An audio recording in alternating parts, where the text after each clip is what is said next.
Man, first pitch, it made it there.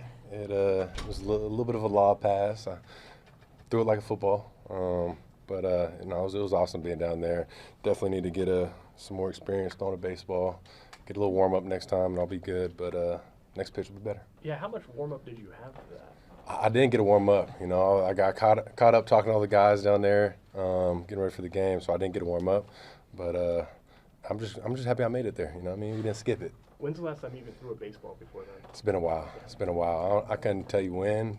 I stopped playing baseball in like middle school, so it's been a minute. We just had the softball game, so I was throwing some softballs around, but it's a little different. Did you think you brought them some good mojo? They won that day, Memorial Day. Christian Yelich, who caught your first pitch, hit a grand slam last night. I mean, is that the Jordan Love effect? Or? No, I think they're doing their thing over there. They've been killing it down there. But no, I mean, the game I went to was great atmosphere. A lot of fans there at the game. So obviously it was Memorial Day. So, but it was a great event. And I think they're a really good team. I don't watch too much baseball, so don't quote me on that. But I think they'll have a good rest of the season.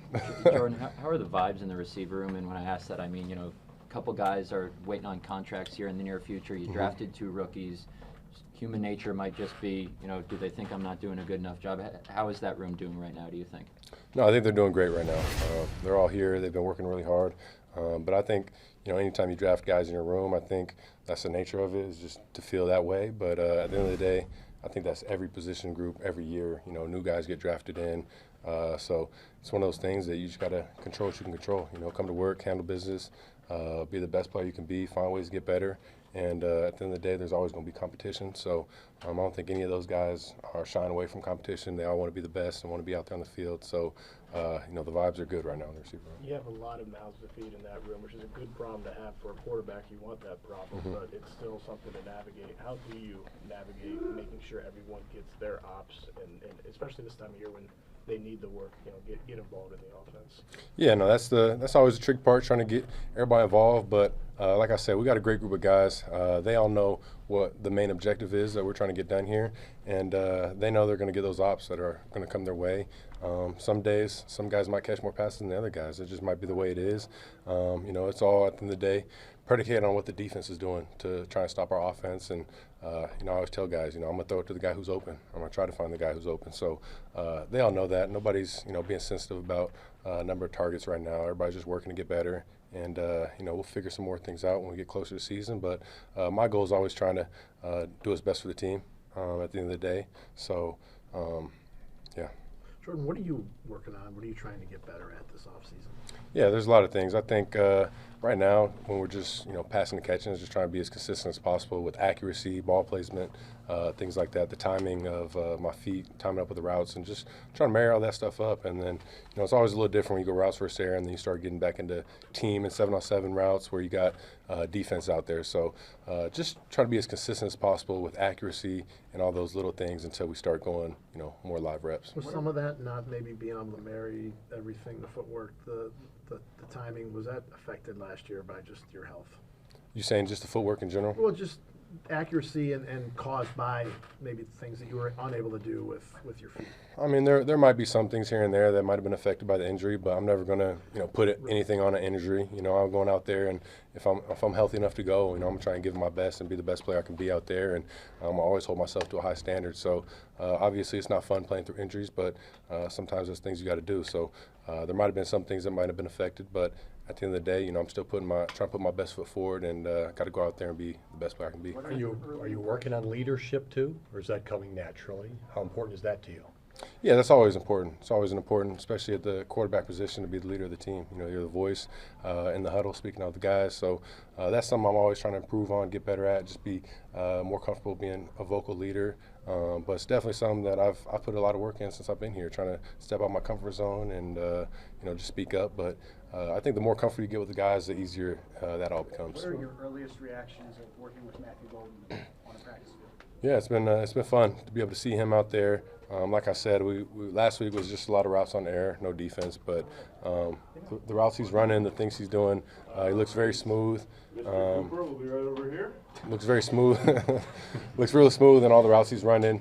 He's got great hands, great body control, all those things. So I think for him the biggest thing is just how fast can he pick up the offense and be as consistent as possible with knowing what he needs to do on every play. Being a first-round pick, what is your advice to Matthew Golden? Yeah, I think more for him being a first-round pick, first receiver picked in the first round since 2002. So, there might be a little pressure with that, but at the end of the day, your dream was making it to the NFL. You got drafted, so just go chase that dream. Don't let anything get in the way of that. At the end of the day, once you get in the building, kind of all that, what round you got picked in, what pick you were, all that goes out the window. It just comes down to working, and the depth chart moves every day. Every time you step in this building, you can be, go from practice squad to playing. You can be starting. So just come in here, put your best foot forward, try and find something to work on and get better at every day. Jordan, what's the biggest difference between Tom and Sean as your position coach? Oh, biggest difference? I said age, man. Age is, yeah. I mean, obviously Tom was an awesome quarterback coach. I love my time with Tom and just the way he coached and went about his business. Obviously, he's done it for a long time. He's a legend, and now Sean's stepping into it. I think Sean got a lot of experience last year just being in the same room with Tom, hearing the way he coaches and goes about it. But, I mean, Sean himself, he has a lot of experience playing the position that we play. So I think it's been easy for him to step into that role as the coach. And I think, there will be things that we'll work on together and communicate throughout the year to keep getting better and better. But he's been doing a great job so far. As good as Tom was, is it good to have just a different voice sometimes? Maybe somebody sees things a little differently or points things out a little differently. Is that a good thing for you?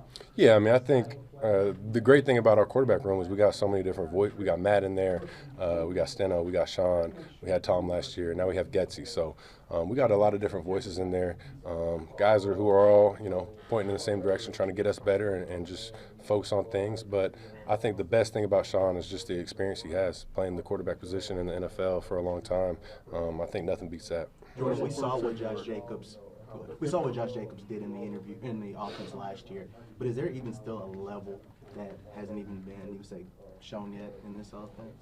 With Josh, I'd say, I think we saw a lot of what Josh is about, and I think the more he can get the ball and continue to, especially in the pass games, the more we can get it to him, the more we'll see that. But I think he's always not proving people wrong, but just showing us what he's about on a daily basis. And that starts with just the way he shows up for practice and OTAs. He's going hard with everything he does, and all that stuff translates to the game. But I think we know what type of player Josh is. He can kind of do everything out there on the field, make guys miss, run past guys, run people over. So, he's just a dog. He's got the right mindset. And I think the more you get him the ball, the more we'll see. Jordan, at any point last season after week 1, did the knee feel right? Say that again, sorry. At any point last season after week 1, did the knee feel right? Man, I'd say it's tough because, I had the knee, that wasn't feeling good. And then once I kind of started getting better is when my groin, I was dealing with that. So, I'd say about halfway through the season, towards the back half, I took the knee stabilizer that I was wearing off. But it's one of those injuries that who knows if you're ever really healthy until you get a little time to just sit and completely not do anything. So, I'd say it wasn't something that was just bothering me on a daily basis. Everything I did, there'd be little movements, things like that might hinder it. But definitely those first couple of games that I came back, it still bothered me. So yeah. So when you get into this off season, how long is the period of time where you just needed to heal, and how long does that take until your body kind of felt back to where you want it to be, where you can go and work on things? Yeah, I'd say after a couple weeks of not doing football every day, I was feeling better. But at the same time, that's just doing the workouts that I'm doing. I wasn't back fully on the field yet doing, quarterback drops and all those different movements and, having guys chase me and having to, react to some of those things. So I think the reactionary part with the knee injury, some of the planning you do is when you're not expecting to cut, things like that is what messes you up a little bit. So, I think in the offseason I felt good. I feel good now. I think every day that kind of went on where I'm not, in the building doing strenuous football every single day helped heal that. Jordan, when you came back last season after missing 2 games, I think the morning of the game, maybe it was Vikings game, was it? You were wearing the number 4 jersey. Mm-hmm. Was that a tip of the cap to the guy who went 321 games, like 60 years left? Were you thinking that morning, like, how do you do this?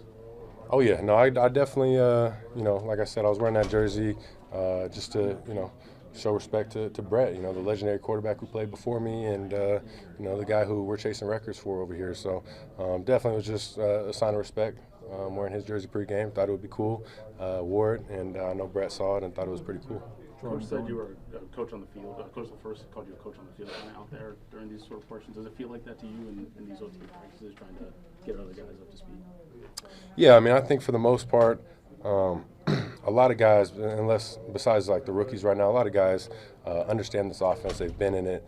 So, we're speaking the same language with everything we talk about. And now it's just trying to be on the same page with everything we do out there. So just talk to guys after every rep to make sure we're on the same page, make sure we're seeing the defense the same way, and just so we have that connection and with everything we do. And then, like I said, with the rookies and younger guys, it's all about just speaking that offensive language to them, getting them on the same page and trying to help them understand the playbook as fast as possible because, as a rookie, it's definitely a lot thrown on your plate. Every day is kind of a new install, new plays being put in. So I know those guys got to grind a lot just to stay in that book and to not let this thing overwhelm them every day. So with them, it's just trying to coach them up, make sure they're understanding what's going on, understanding why we're calling plays, why they're running certain routes, things like that. Jordan, going back to Tim's question about leadership, Matt told us after the season he was going to challenge you to be more vocal. But how do you find the balance in being who you are? Like, we know how you are with one-on-one guys. You were just talking about it, right? But how do you kind of find the balance of doing what he's looking for and still being yourself? And what was that conversation like with Matt when he asked you to do that? Yeah, I mean, I think at the end of the day, with leadership and speaking vocally to guys, it's always, you got to be yourself. You never want to be forcing things or sound like a message isn't coming from you. It's coming from somebody else. So it's always trying to find that balance of being yourself. But I think the biggest thing is just having those hard conversations with guys when, something needs to get done and it might not be getting done the right way or might not be handling business the right way, is just having those hard conversations and not just calling guys out, but just having those conversations with them aside, being that type of leadership. I think I get along with all these guys. I can speak to them very well. That's never been a problem.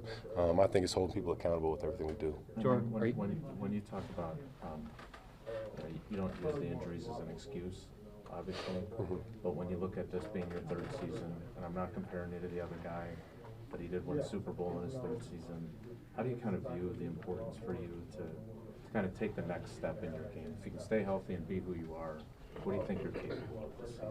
Oh yeah, I think you talk about Super Bowl. That's the goal for us. We talked about that last year, and that's the same message this year. Is we're trying to win a Super Bowl. So I'm definitely trying to be that guy to be able to take this team and lead them to that.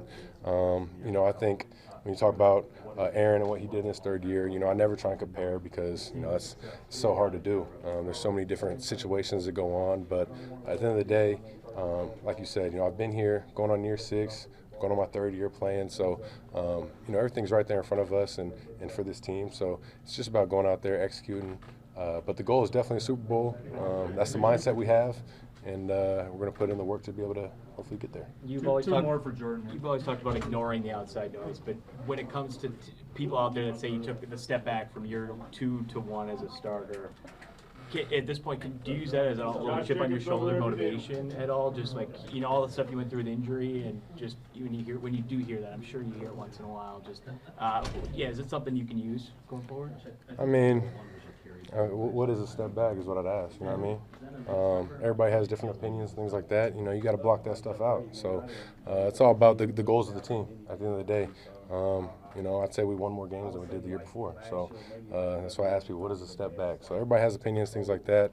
Try and block that out and just focus on doing me, being the best player I can be, like I've talked about, and go forward. But at the end of the day, personal stats, things like that, that's all in the back. You got to focus on the goals of the team first and foremost. Do you have enough reps banked with Elton at center over the years that however much time he misses this offseason doesn't really matter? And how do you feel about some of the shuffling on the O-line that's going to happen?